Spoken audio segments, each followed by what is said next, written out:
आईने हिंदी के एक नए एपिसोड में आपका स्वागत है। और इस वीडियो में हम मुख्यतः पहले बात करने वाले हैं रशिया के ऐसे प्रस्ताव के बारे में, जो कि अगर भारत ने मान लिया तो भारत के एमका प्रोग्राम के लिए एक उन्नत रशियन इंजन भी इस समय ऑफर में है।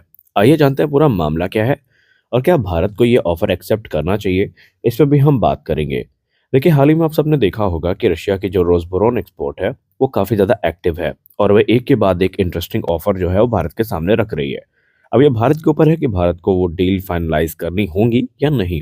आपको याद होगा, सबसे पहले रशिया ने जो इंजन को ऑफर किया था वो AL-41 का था, जहां पर उन्होंने कहा था कि AL-41 एक बहुत ही पावरफुल इंजन है और ये भारत के सुपर सुखोई प्रोग्राम समेत जो दूसरे फ्यूचर के प्रोग्राम है उनमें मददगार साबित हो सकता है।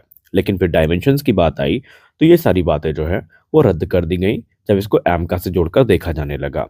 लेकिन अब रशिया ने एक बार फिर से जो अपना एडवांस प्रस्ताव है वो सामने रखा है, जिसमें बहुत सारे जो चेंजेस हैं वो किए गए हैं। रशिया ने अब जो एडवांस इंजन ऑफर किया है वो बेसिकली एक क्लेमोव इंजन है। जी हाँ, अब आप लोग सोचेंगे कहीं ये क्लेमोव RD-93MA या RD-33 तो नहीं है। जी नहीं, ऐसा बिल्कुल भी नहीं है। दरअसल रशिया ने जो इंजन ऑफर किया है उसको लेकर वो क्लेम करते हैं कि ये इंजन 5.5 जनरेशन के जो एडवांस मीडियम कॉम्बैट एयरक्राफ्ट हैं इनके लिए सफिशिएंट ट्रस्ट प्रदान करेंगे, और उनके इस ऑफर में ट्रांसफर ऑफ टेक्नोलॉजी को एक महत्वपूर्ण स्थान दिया गया है। इसका मुख्य गोल ये होगा इंडियन डिफेंस कैपेबिलिटी को एनहांस करना। लेकिन जब सवाल उठता है कि आखिरकार ये इंजन कौन सा है, तो इसका जवाब कुछ इस प्रकार से मिलता है।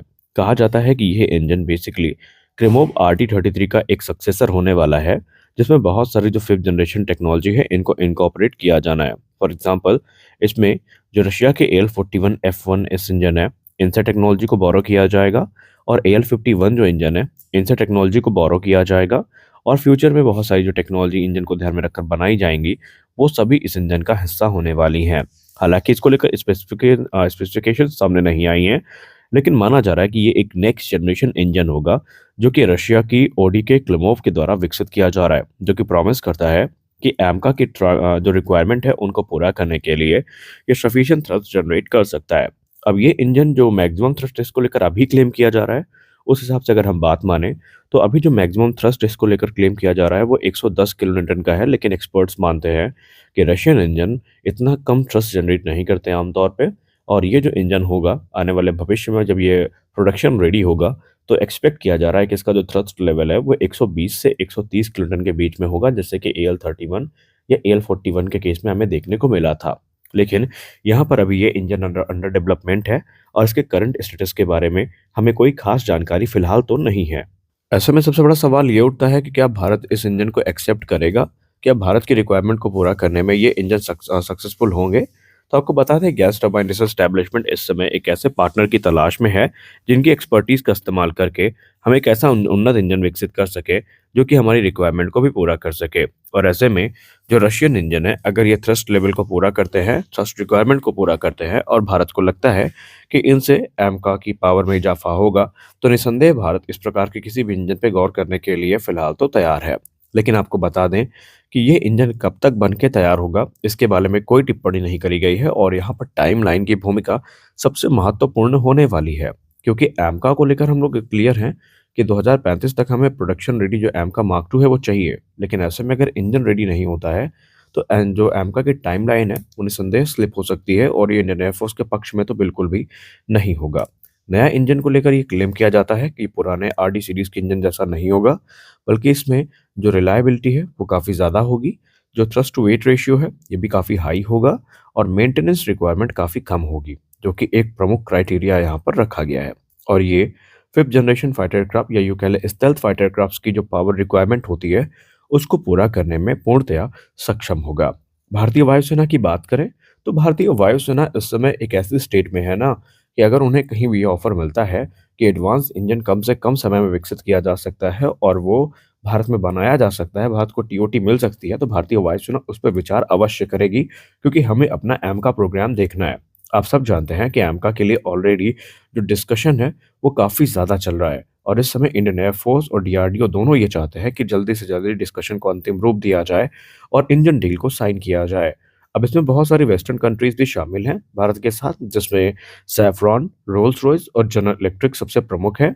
और रशिया की जो रिसेंट एंट्री है इसने इस पूरे के पूरे इक्वेशन को और ज़्यादा कह सकते हैं कठिन बना दिया है और भारत के लिए लगातार ये मुश्किल होता जा रहा है कि हमें किस इंजन के साथ जाना है।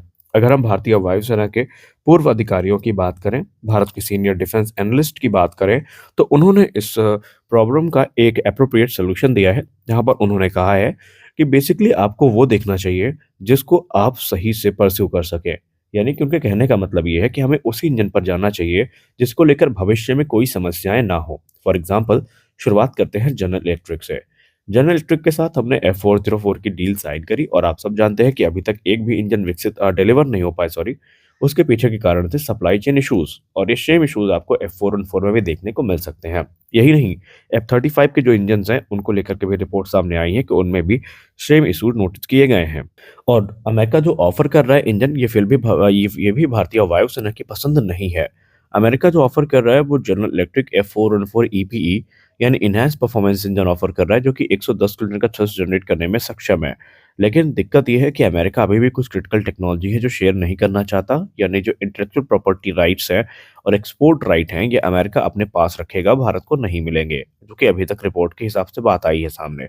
तो ऐसे में भारत कभी भी इन इंजन्स को सेलेक्ट नहीं करने वाला, क्योंकि भारत ने स्पष्ट कर दिया है कि भारत को कंप्लीट टीओटी और जो राइट्स हैं, वो चाहिए होंगे। क्योंकि भारत इन्हीं इंजन्स के साथ आने वाले भविष्य में जो एयरक्राफ्ट है, इनको एक्सपोर्ट करने वाला है। दूसरा जो ऑप्शन है ये है रोल्स रॉयस। रोल्स रॉयस ने पहले EJ200 पर आधारित एक इंजन ऑफर किया था, लेकिन बाद में उन्हें समझ में आ गया कि इंडियन एयरफोर्स की रिक्वायरमेंट ये नहीं है और फिर उन्होंने कहा कि फ्रॉम स्क्रैप हम इंजन भारत में तैयार करने के लिए यहाँ पर पूरी तरीके से हम ही भर चुके हैं और 100% टीओटी और इंटेलेक्चुअल प्रॉपर्टी राइट और एक्सपोर्ट राइट के साथ जो इंजन है, भारत को ऑफर करने के लिए फिलहाल तो तैयार हैं। लेकिन यहाँ पर एक चीज़ है जो अभी तक भारत स्पष्ट नहीं कर पाया है कि यहाँ पर जो प्राइस है वो क्या होगी और ये एक महत्वपूर्ण फैक्टर होने वाली है। अब जो सबसे ज़्यादा सपोर्ट जिस इंजन को अभी तक इंडियन एक्सपर्ट्स के द्वारा, इंडियन ऑफिसर्स के द्वारा मिला है, वो है जीटीआरई और सैफरन का जॉइंट वेंचर, जिसको लेकर ये कहा जाता है कि ये सबसे ज़्यादा बेनिफिशियल होंगे। उसके पीछे की वजह बताई जाती है कि सैफरन ऑलरेडी भारत में एमआरओ फैसिलिटीज़ को एस्टैब्लिश कर रहा है और अलग-अलग इंजन प्रोग्राम में इन्वॉल्व है, चाहे वो आईएमआरएच हेलीकॉप्टर्स के इंजन हो या फिर दूसरे इंजन्स हो। तो ऐसे में भारत अगर इनको मौका देता है, तो आने वाले भविष्य में भारत को ना तो सप्लाई चेन रिलेटेड इश्यूज़ होंगे, क्योंकि ऑलरेडी जो सारे क्रिटिकल पार्ट्स हैं वो ऑलमोस्ट भारत में बनाए जाएँगे और इसके अलावा ये इंजन इंटरचेंजेबल होंगे, यानी कि आने वाले भविष्य में अपग्रेड के माध्यम से भारत चाहे तो राफेल और तेजस मार्क टू जैसे जो इंजन है, जो कि सेम डायमेंशंस के होने वाले हैं, उनको रिप्लेस कर सकता है और एक पावरफुल इंजन हमें ना सिर्फ एमका के लिए मिलेगा, बल्कि हमारे जो दूसरे इंडिजिनस फाइटर्स हैं, वो भी एक पावरफुल इंजन को एन्जॉय कर पाएँगे और ऐसे में जो कॉम्बैट कैपेबिलिटी है और उनकी जो पूरी की पूरी कह सकते हैं परफॉर्मेंस है, वो एक चमत्कारिक तौर पर एनहांस होने वाली है। तो आज के इस वीडियो में बस इतना ही। मिलते हैं अगले वीडियो में कुछ और अपडेट्स के साथ। तब तक के लिए जय हिंद।